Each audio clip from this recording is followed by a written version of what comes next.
1 Samuel chapter 16 from verse 14 says, "But the Spirit of the Lord departed from Saul, and a distressing spirit from the Lord troubled him." What does the troubles of a distressing spirit imply? Dictionary.com describes distress as great pain, anxiety, sorrow, acute physical and mental suffering, affliction, trouble, a state of excessive necessity or misfortune.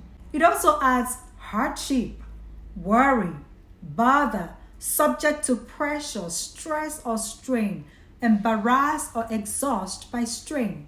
The same dictionary.com describes depression as sadness, gloom, and dejection, especially when it is prolonged, a severe decline and low level of activity, to be lower in spirit, in position, amount of value, in force, vigor, and activity.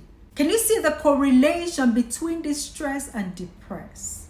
In 1 Samuel chapter 16 from verse 14, Saul was sad, gloomy, anxious, sorrowful, and feeling dejected over extended period of time. So much so that his servants had to find a way of soothing him while in that state. He was experiencing acute mental and physical suffering. Although he was the king, he felt low in spirit, in position, in value, in vigor and activity. His self-worth was so low he envied a youth who was serving him, to the point that he was determined to kill this innocent boy that could have been his son, if not younger. Saul was in a bad place, and in today's language, we can simply state that Saul was depressed. The Bible does not explain how Saul's mood would swing, but it definitely confirms that he would feel blue for a time and that he needed help to feel better or to get out of it. In my own experience, I would feel sad, dejected, overly disappointed with myself if I failed at something, especially when I feel that I should know better, or disappointed at others for letting me down. Oftentimes, I just couldn't put my hands on what exactly is the cause, but you just sink into this dark place, and you are down there for only God knows how long, with no idea how to get out or help yourself. A lot of people who experience depression are not as fortunate as Saul, who was surrounded by advisors that were wise enough to know that Saul needed help to get back on his feet again. Some of us have to wait it out in that dark place until something shifts and we suddenly realize the sun is shining and we are happy to be alive today. It plays out differently for everybody, so you need to pay attention to yourself and your feelings. As early as those days, it was recognized that people do feel depression even though it wasn't called by that name. So many instances in the Bible use the words despair, distress, brokenhearted, downcast, troubled, grief, agony, misery, weary, guilty, among others. These thoughts and feelings that sometimes translate to behaviors have one thing in common. They are all negative. Every one of them. And oftentimes, not the reality, but a perception of yourself, of others, and of events, past, present, and especially of the future. A negative perception of the past fills us with guilt and regret. A negative perception of the present fills us with dread and could leave us feeling helpless. A negative perception of the future can stifle us with hopelessness, and nothing is as crippling as feeling hopeless. When depression drives people to suicide, it is because the future appears hopeless and they feel that it is better to end it now than later. Hopelessness buries one in despair to the point that they feel not only inadequate and incapable, It also pushes that button of desperation that often ends with fatal consequences. Hopelessness says your situation is impossible. Nothing good will come out of it. Not because that is the truth or the reality of the situation, but it is how they perceive where they are at that point in time. And if one accepts that their situation is impossible without reaching for help, the end of that story is always a very sorry one.